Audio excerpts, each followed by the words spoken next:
Hi hello കൂട്ടുകാരെ, ഇന്നൊരു ചെറിയൊരു കറി ഉണ്ടാക്കണം കേട്ടോ. പരിപ്പും തക്കാളിയും. പരിപ്പ് ആദ്യം കഴുകി ഒരു കുക്കറിലിട്ടു.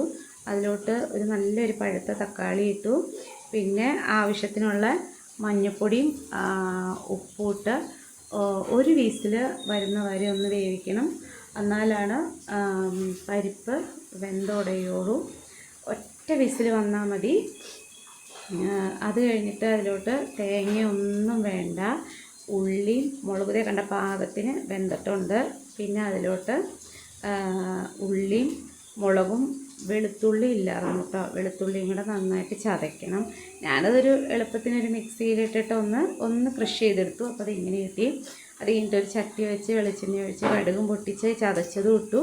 കറിവേപ്പിലയും കൂടെ ഇട്ട് നന്നായിട്ട് മൂപ്പിക്കണം. നല്ലോണം നല്ല വറുന്നു വരണം. എന്നിട്ട് അത് നമ്മുടെ വേവിച്ച് വെച്ചേക്കണ പരിപ്പിലോട്ട് ചേർത്ത് ഒഴിക്കണം. നല്ലൊരു സിമ്പിൾ കറിയാണ്. പെട്ടെന്ന് ഉണ്ടാക്കാൻ പറ്റുകയും ചെയ്യും. നല്ല ടേസ്റ്റും കേട്ടോ. എല്ലാവരും സപ്പോർട്ട് ചെയ്യണേ.